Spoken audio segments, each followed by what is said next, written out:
Hey, guys, it's Lance and Lauren here, and we're bringing you guys episode 5 of Elevated with Lance and Lauren. Yes. This one we are excited to chat with you guys about, but it's controversial, and that's the thing. Are you really compatible with your significant other, and how to know for sure? Sounds like a Cosmo headline or something, or like a magazine, but you know, that's what we're gonna do. But I would say this, that we wrote that title that way, but I bet you at one time or another in your life, everybody has wondered that in some form or fashion. We, in fact, when we, because guys, here's the thing. You're going to hear some stuff on here. We're going to talk about some of our own personal things in marriage that we battled. We're not going to really, there are going to be some things we're not going to be specific on, but we're going to tell you some things. And so when we had some of our most prevalent issues in our marriage, we were the couple that unfortunately we didn't argue, we didn't fight, and we would just kind of go our own way, and be kind of silent and not to shut each other out. Bury and suppress. That's what I mean, as far as going our own way. Not shutting each other out, but going our other way, or our own way, suppressing and creating resentment. Yeah. That's what we did. We both hate confrontation, we both hate conflict, so we avoided it at all times. So, as you can imagine, we question our compatibility often. Yeah. I am very feminine energied. I'm highly communicative. I care about things that most men don't, as far as in the standard. Yes, I know if you're watching this or listening, you're going, well, I care about poetry. I care about that. Yes, I'm sure you do. There are a lot of people who do. But in the conventional sense, I am going to be what's deemed more feminine energied, where she's masculine energied. For example, she's extroverted, I'm introverted. I'm listing all the paradoxes of our relationship.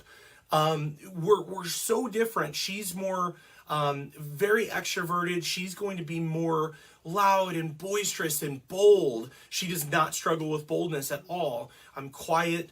I tend to be a little bit more sedentary, and I'm more reserved at times. These are things that can be good, but they can be very, very bad. Yeah. And for us, we definitely questioned our compatibility, for years because of these things. Well, and let me say this. I know for those of you guys who've been tuning in to our podcast already, I think the first podcast we actually stated how long we've been married. We celebrate 17 years of marriage. I know we look so young, but we celebrate that next month in February. But we've been together for 21 years. Lance and I have been dating each other since we were 14. Yep. And so we have literally walked the road of teen adolescence to young adult life, to older adult life, to I don't want to say middle age. I don't want to say that. And now 35. Right. And so now we're going into that, later in years life, and we've been through some crap. So we decided that because we've been through some crap and we've overcome some crap, that we would help give people a cheat sheet maybe on things to I think so. Try and fix or not, or change, those kind of things. I at least want to qualify too, because it's not just our experiences that are going to give us a little bit of insight. Obviously, if you guys have been watching or listening to the podcast, or you're a client or what have you, that we do both life and health coaching. But the thing of it is that we study everything from, cognitive behavioral therapy, subconscious reprogramming, understanding mindset, and understanding communication for one another. So one of the things that comes up in order for us to help our clients out and for us to have a good marriage and be in alignment with what we preach is for us to actually continue to learn things on relationship aspect as well. We've seen counselors. We have read books together. We've done courses in different things at churches, and we put on events, and you name it. And it doesn't mean that we are absolutely the expert on this. Not even a little bit. I just wanted to qualify that it's going to be a little bit more than opinion as far as that goes. We have done a lot of research over the last 17 years, and we've needed it. And here's the thing. Before we get started, because of the fact that this headline in the title of the show is on, are you really compatible with your significant other? I want to go ahead and let you off the hook right now. Yeah. There is no such thing as compatibility with your significant other. What? Are you mind blown? Mind blown. What in the world? Yeah, but you don't know my husband. He's actually... Doesn't matter. Yeah, but you don't know my wife. I know. It don't matter. That's it. And the thing of it is that are we saying that people can't, that they definitely fit together, or that they are currently compatible without doing work? No.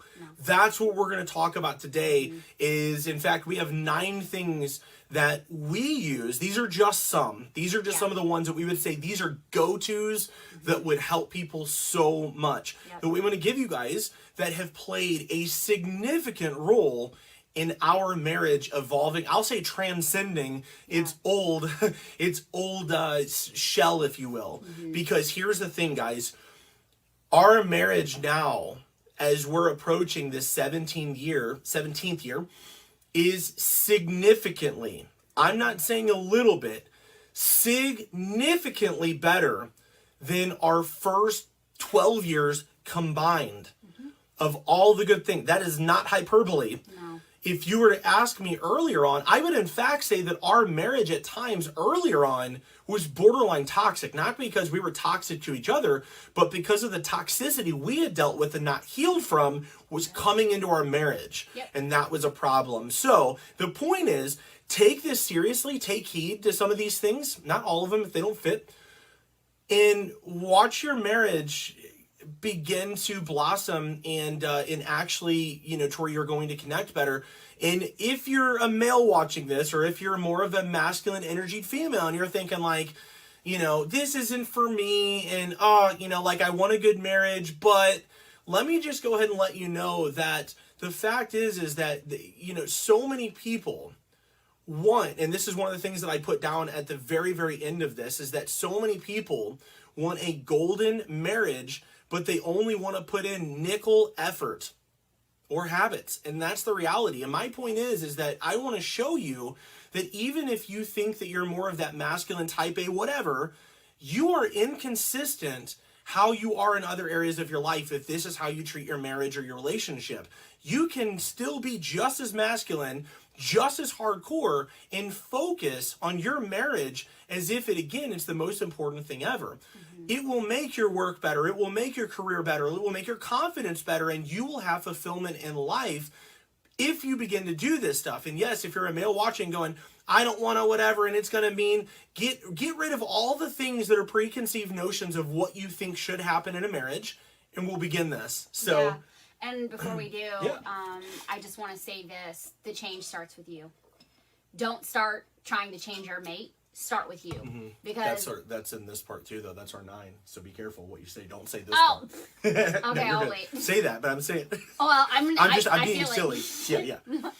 I feel like that should be said out of the gate, because if you're watching this thinking, great, I'm going to come up with 9 ways to see my spouse change. Oh, yeah, you might as well hit the stop button, because that is not what we're about to give you. Lord, yes, if that's you, shame on you. And I mean, have some shame, because that is not okay. So without further ado, number one of the things, and number 1, 2, and 3 are going to be very, very similar, but it's so important to keep in mind. And I'm not saying that it has to be this, but understand. So number 1, one of the things that made a big, big difference for us was learning the Myers-Briggs personality type test. I learned that she's an ESFJ. Hardcore. Very much so. And if you don't know what that means, we'll put the link in the comments below or in the podcast so that you can see that. And the fact is that I'm an INFP. It's a rare type for a male. And her type, again, there are a lot of ESFJs that are actually guys. The fact is that we thought that even those personalities, and if you look up those personalities, there are some contexts that will say that those personalities should not be together. Let me just tell you something that's absolutely garbage. What we learned is, and again, I won't go into the details of what is the I and the S and the F, J, and all that stuff. I'm not going to go into that, but what it does mean is that Lauren is very extroverted. The S and the J in her letters means that she's more, I'm going to say she's more administrative. She's more task-oriented. She's very process-oriented. She can get stuff done. She has no problem being bold. She can hold people accountable. She is very adult-like whenever it comes to getting things done. Even as a child, an ESFJ is going to be like that. I'm an INFP. First of all, again, I'm a male, but an INFP is introverted, very different from her.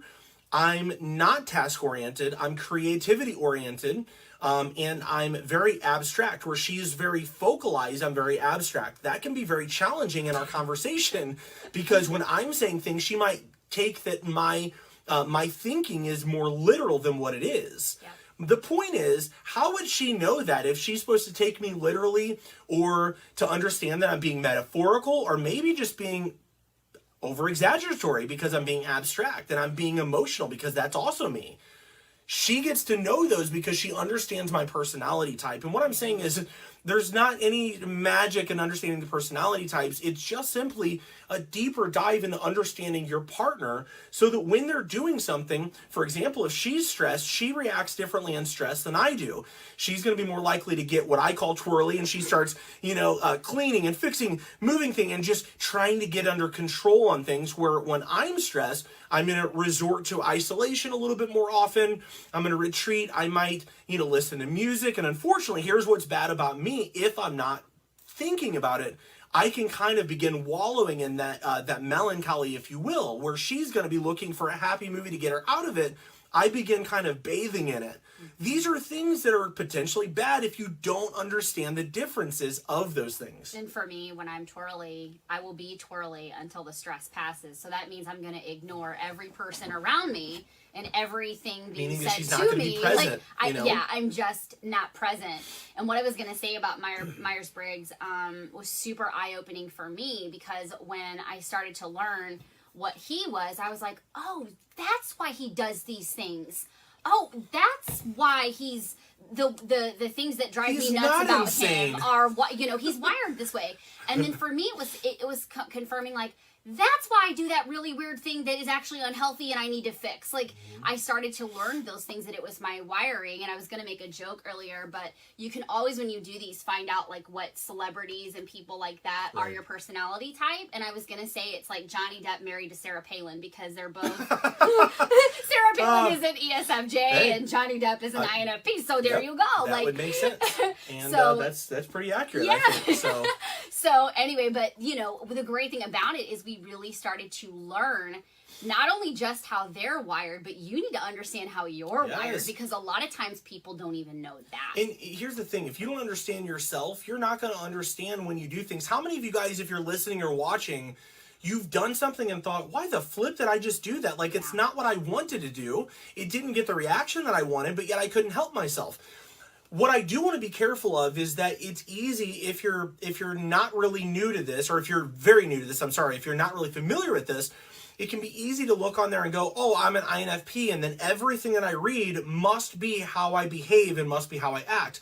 Understand that it is kind of a guideline. It's not going to be, there are a lot of things about INFPs that other INFP personalities do, and I don't think that way, and that's okay. That brings me to my next point that we're getting to. The number 2 thing that we'd recommend is doing the Enneagram.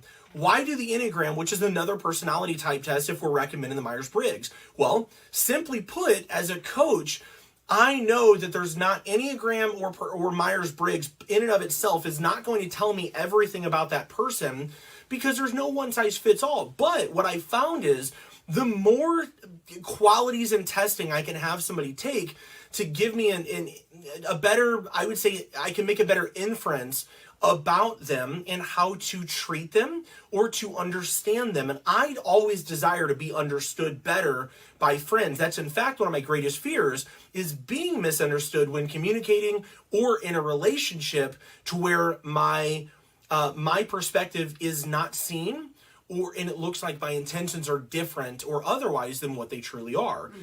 The point with this is that the more data you get, if I do Myers-Briggs and Enneagram and then do like the Gretchen-Rubin test, there's honestly like 10 of them. There's DISC, there's all this. And then one of my other favorites is doing Strength Finders. That's only $50, and that shows you so much. It's amazing. Why am I recommending all of these? The reason is, I'm not saying to go do them all.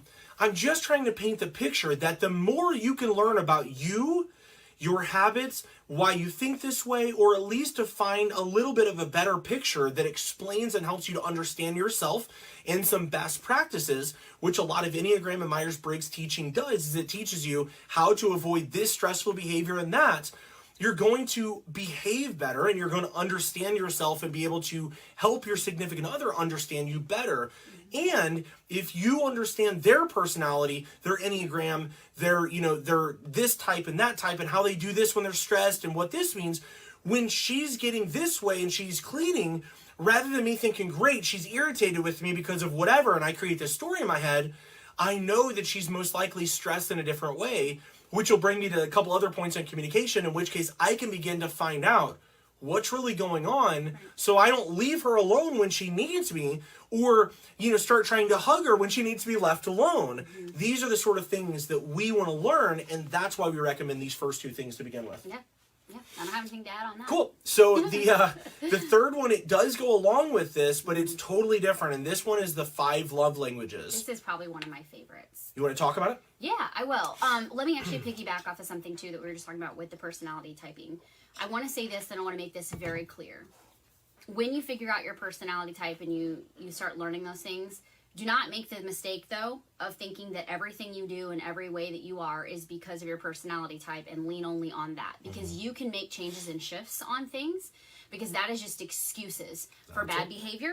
And so, because the thing is that every personality type is going to have a negative set of traits that you personally deal with, that you've got to overcome. And so don't be a victim, is my point. Because we can a lot of times use that as a crutch. I've seen it done, and I'm like, if I hear one more time, like I've been on a lot of these boards, and it's like, well, I'm a this and I'm a that. Well, if you're a this and you're a that, and you're always saying that, sorry, that doesn't work. Or I've heard people say this, oh, well, that's just your so-and-so, and that's just, you just got to accept how they are. No, I don't. That's poor traits and somebody who's got undeveloped habits. Absolutely. So anyway, on to the 5 love languages. This is one of my favorite ones. This is a book by Gary Chapman. Yes. Or is it Smalley? No, Chapman. Chapman, okay. Gary Chapman. And I highly recommend this for any person, even if you are not married yet, or you're searching for the mate, like you're looking for that person. Read this book, because the one thing you need to do is figure out what your primary love language is.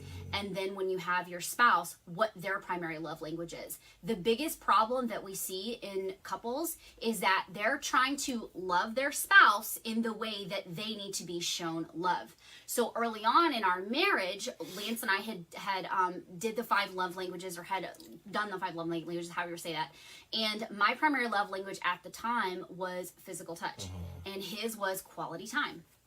And because I craved and needed physical touch so much, and by the way, I'm not talking sex, I'm talking just touches and embraces, I would just want that and go to do that to him and love him that way, even though that was not his primary love language. Now it is now, which is interesting, because it does and can change. It's still my second, but it was like right my 5th. Yeah, right. It's right up I there. was so unhealthy, though. Right. And so, and then in the same regard is Lance would want to do all of the quality time things with me. And while I enjoy that, what I needed was my husband's touch and those kinds of things. And so a lot of years in our marriage, I was speaking Spanish and he was speaking French. And neither one of us were understanding a word that each other could say, because we weren't trained in those languages with each other. So this book is really going to help you determine, and I know there's a quiz too, but the book is so worth the read. Yeah, highly recommend doing the book. Don't just do the quiz on this one. Definitely. But this book will really help you to learn these things. And that's why I'm saying don't just do the quiz, do the book, because the book goes into like super duper depth.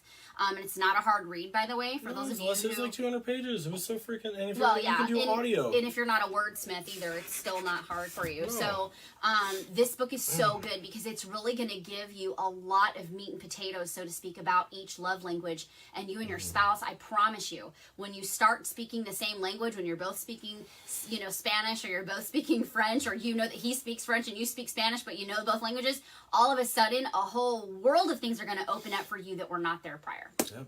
The best way to say it is, again, like, my first love language is quality time. So, and this leads to, and the reason I want to say this is because this will also lead into something called bids that we're going to talk about in a second. But for me, it's one of those things that, the best way that he says that in the book is that you might be telling your spouse you love them. So if I'm speaking Spanish, telling her, te amo, and she doesn't speak that, and she's going, okay, I just told her I love you, and I get no response. I got nothing, and she didn't hear anything because I spoke it in a way that didn't process for her. Right. That's the equivalent of what's happening. So for me, quality time, where I can enjoy sitting on the couch, having good conversation, if I'm doing that for her, but she hasn't been touched in 2 weeks, that does not say that I love her. What it says is that I want nothing to do with her in her mind because she's craving the physical touch. Yep. That's why it's important to understand those things about one another so that you are speaking the same language and so that they're speaking your language, because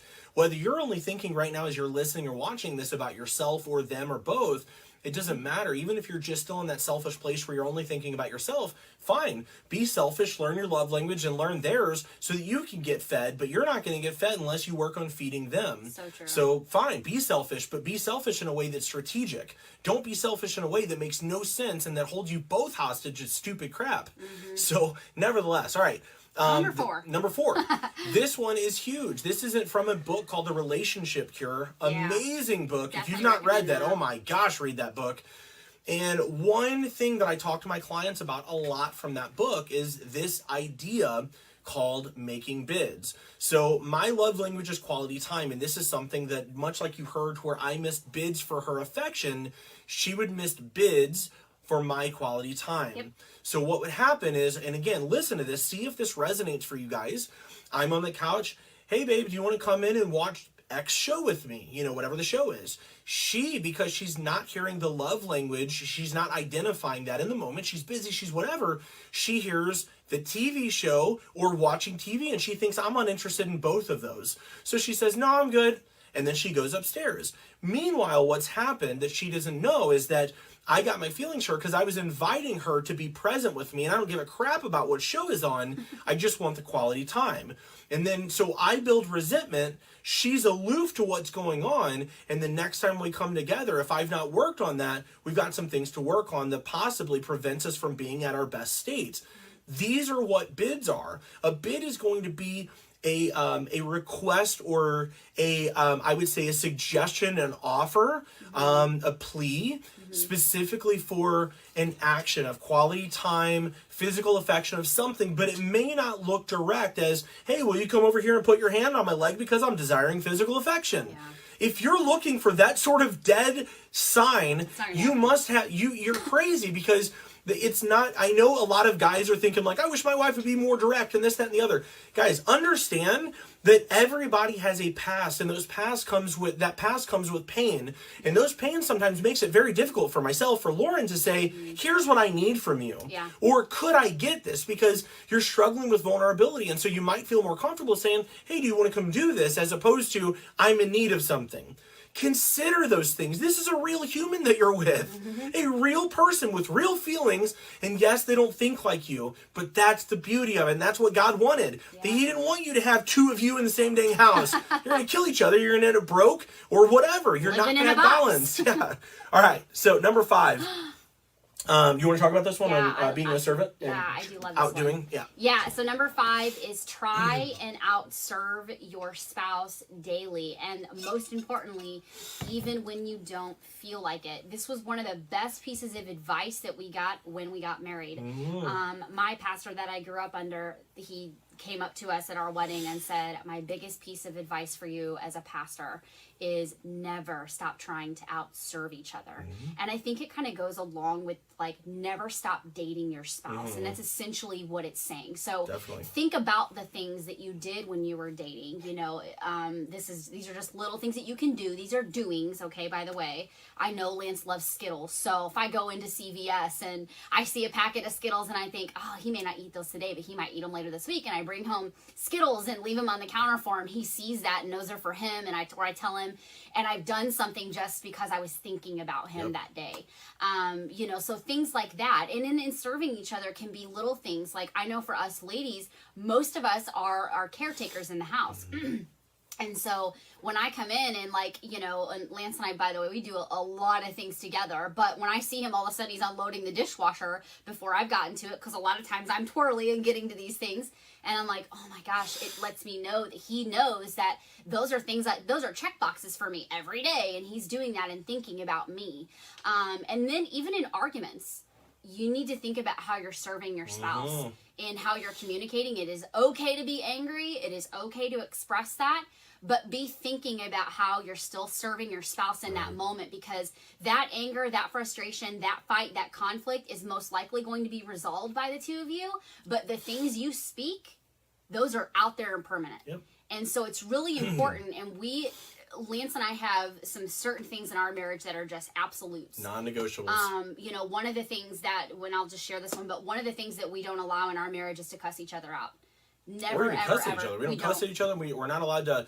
We can get a little loud. I'm not naturally loud. She's a little bit naturally loud. Yeah. There's a difference between her natural loud and her yelling, and there's a difference between. I mean, my voice is going to be gone in 10 minutes if I'm yelling, even for that. Mm-hmm. But we don't do that. It doesn't mean it's not going to happen. Like, we're not going to have those moments where you're yelling about the situation instead of at the situation, but it's still yelling. Yep. Those are non-negotiables for us because those were awful for us growing up. We never want to deal with that again. We're both highly sensitive, and we both did not do well with that sort of, coarse, that tones and so on and so forth. Tones are huge to us. Yeah. And I've seen words crush other people, and I'm sorry, and I didn't mean to say that, does not take those words back. Yep. It just doesn't. And so, and I say that, you can see my face as I say it, it's because I mean it. That stuff doesn't, it leaves a wound in the heart that is really hard to see mended. Yep. So think about those things. And when you're in the heat of the moment, I know sometimes your spouse is going to frustrate the fire out of you, and sometimes you're going to lose it, and I get it. But you've got to start thinking now how to be more proactive in those moments versus being a dum-dum in those moments and saying things that are going to wound your mate for the rest of their life. Which, again, comes communication skills and so on and so forth, which actually is our number 8. We'll talk about that in a minute. But one thing, too, I want to touch on these really quickly. I want to make sure that we kind of get through this and wrap.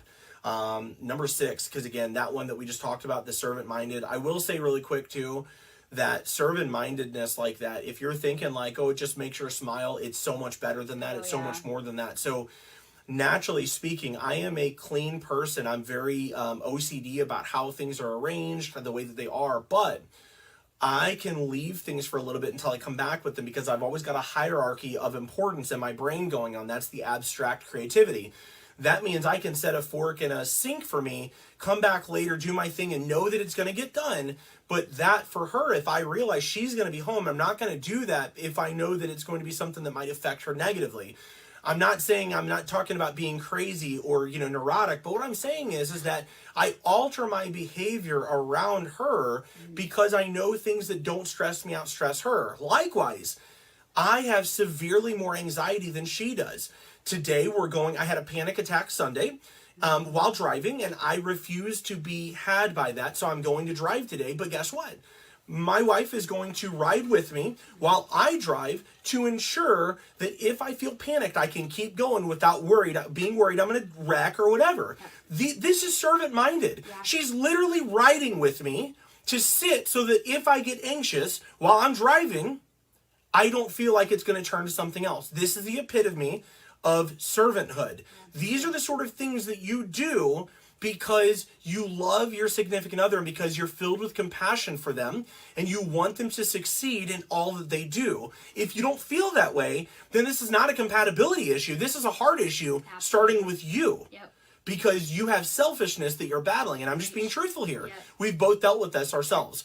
Okay, number 6 is ask to learn instead of just to reply. So there are 3 stages of listening, and the third one is called active listening. This is something that coaches use. Mm-hmm. This is to where it's almost supernatural because you're actually so aware of the surroundings, their body language, their tonality, their what they're verbalizing, and what they're not. If you've not learned this thing called active listening, first of all, look that up. Use DuckDuckGo because Google is going to kind of take you a couple different places. Use that and understand what it is to be an active listener. Don't just do this for your spouse, do this for everybody. But trust me, when you're listening to learn instead of just to reply, you're going to find out some things that are going to help you both.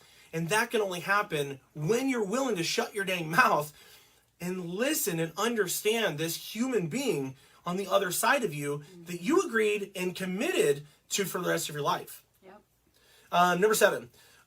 So be intentional the same way that you would be if you were buying a vehicle. I say this for the men. Learning a new business or having a kid. That one's for the women. Only not because women have kids and because men have vehicles, but because typically women are going to be more committed in taking raising a kid more seriously. Not that men won't. I'm not beating you up. But we birth them. But you do. Yeah. And on top of that, too, it's for you, there's a maternal instinct that says, come hell or high water, I'm in this thing. Where, how many guys leave? Guys can leave kids. They do that stuff. It's garbage, but they do. The point that I'm making is that guys, whenever they're preparing to go get a vehicle, how many women have heard your husband or some guy talk about all the preparation, how they're going to school this salesman, they're going in there, whatever, and you're thinking, man, if they would put a third of the effort into buying this freaking F-250 four-door truck that's going to be worth nothing in 6 years, but if they did this for our marriage, holy crap, what would things be like? Yeah. My point is that, again, if you put the effort, you might say to yourself, like, well, yeah, but I care about the truck. My marriage, I already got her, and this, that, and the other. First of all, you're a fool. Second of all, no, you don't. You don't, because you're going to lose her. Trust me, I have trained so many men who lost their spouses, and every time, there's only 1 or 2 times I can look back and go, I could see she definitely did you wrong here. Most of the time, I'm going, what'd you learn? What are you going to do different, bud? Because, I mean, come on, man. This is what happened. My point is, guys think once they've got something, they don't need to work for it. If you want better sex life, if you want to enjoy things, look, guys, think about this. Can you imagine if your wife went with you to, maybe she doesn't go with you to hunt, but maybe she went with you to hunting events where you're buying a gun or you're looking at camo stuff or whatever. She's not into that. Why would she do that? She was not into comic stuff and Star Wars and anything. She has gone to comic cons. She's gone into comic stores, on websites, you name it. Why would she do that if she doesn't care about those things?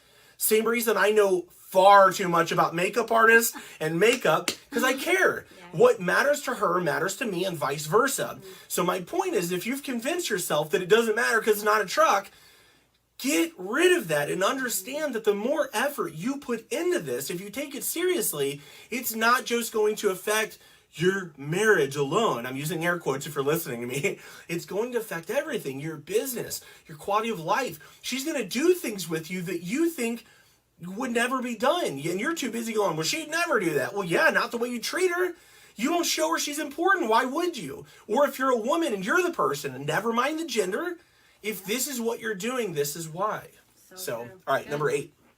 You want to read that one? Yeah, communication skills and habits. We kind of already hit on it, but words, tones, and science all matter. Absolutely. So again, it's the same thing. I just always, when I'm talking to people about this stuff, I just think it's really important to choose your words wisely. And actually, one of my favorite Bible verses is be quick to listen, slow to speak, and slow to become angry. The quickest thing you should be doing is hearing with your ears. Yep. And when you don't know, like if you're hearing something that your spouse is saying and it's riling you up, like it's freaking getting you mad, repeat it back and ask them if that's what they meant. Like, yes, hey, my gosh. Lance, I what I'm hearing you say is X, Y, and Z. Is that what you mean? Give them a chance to say, oh gosh, no, I didn't mean it like that. I was actually saying this, da-da-da-da-da. And give them an opportunity. That's one of the biggest things for us, hasn't it? It has been. Because how often do you, I'll say something and I'll go, can you tell me what you heard? And you'll say, I feel like you said I did this wrong or what. And I'm going, yeah. Oh my, no. I'm telling you that this was my MO is I'm always wrong or bad. That's what I always hear. That's the thing. It's true.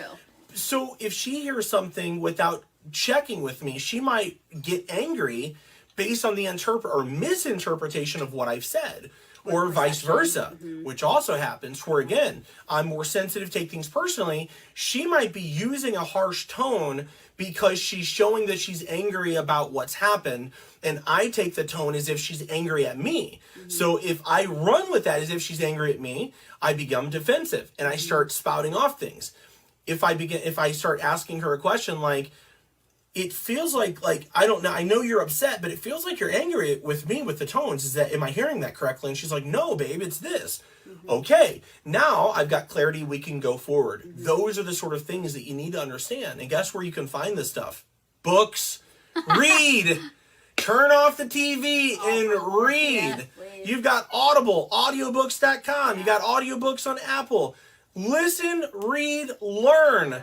We'll talk about the state of flow soon. You're going to hear that because if you've got anxiety, you need to read. You need to do something that's beneficial. All right, very last one, guys. Don't leave unforgiveness or remain unapologetic. Okay? Your again, this thing here, people do so often that they just go, well, it's over with, and well, we had a fight, but it's whatever. Take ownership of that and apologize. Let them know your intentions, that they weren't to hurt them, and also what you're going to do differently in the future so that they can trust you again. Mm-hmm. The other thing is that if you are harboring resentment or unforgiveness at your spouse, talk, pray, think, read, do something on how to figure out how to communicate, but don't let this thing go.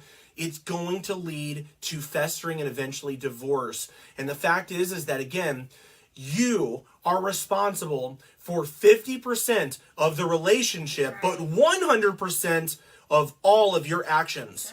I don't care if they're borderline personality disorder or whatever they've got going on, they're responsible for 100% of their actions, but 50% of this relationship, as are you. If you want them to do something that you're unwilling to do, then you already are part of the problem, and that's just the truth of it. It is. So, and I will say that divorces happen not because of some just like instantaneous thing. Divorces happen because of years and years of unresolved issues, things being swept under the carpet, resentment that's built, anger that's built, unforgiveness is one of the biggest things. And then also people who are unwilling to take ownership of things that they're responsible for. So I know that every one of you who are watching this who are married did not enter into your marriage covenant going, hey, you know what? In 10 years, I want to make this thing fold. That is not what you did. You entered into that covenant going, I love this person and I want to spend the rest of my life with them. Then you owe it to them, to yourself, and let me be really forward with you, to your children. Dang right. To give your marriage the best shot forward. And that means that you have to invest in it. Yep. And it takes work, and it takes effort, and it takes lots and lots of listening and communication. Definitely. And the last thing that I want to say too is if you are watching and you've been divorced, or if you're going through divorce and you're thinking, yeah, but you don't know, you're right, we don't. And here's the thing, there's always exceptions. So if you're hearing this stuff and going, man, I feel like they're singling me out because I've been through a divorce, blah, blah, blah. I can't think of many people in my family or friends who have not been through a divorce. And I'm not talking about any of them as far as like that. But other than, now again, you know, somebody had an affair on you and you tried to work it out and you can't, fine. Yep. Somebody had an affair on you and you're unwilling to work it out, fine. Right. Totally get it. They're abusive, fine. They don't want to put the effort in and you've been putting in the effort in for years or what have you, fine. The point is that if you're two healthy individuals and you're both thinking that the other person is to blame, these are the 9 things that we're telling you to focus on that have greatly benefited our marriage and turned what could have been a total flop of a marriage around into something that people ask us how to emulate what we do to get what we've got. And that's why we wanted to do this for you guys, is to talk about these things, because these things, had we known this earlier on and had people that spoke like this, we might have done things that, well, I know we would have done things differently, but we might have done things differently to begin with and saved ourselves a lot of heartache. So we hope you guys have enjoyed this episode. Yeah. If you feel like this is something meaty. That, yeah, definitely. Really it definitely is. If you feel like somebody else could use this and you're not being insulting to them, feel free to tag them or feel free to send it to them. Feel free to ask us questions as well. I don't know if they can share it in the private group. But no, I'm talking about the podcast and all that. Yeah, definitely. So totally cool. So all right. That's it, guys. So thanks so much for listening, for tuning in. We'll catch you on the next one. Be sure to always let us know if there's other topics that you want us to cover within the health and life coaching milieu, and we'll do that. So see you guys on the next one.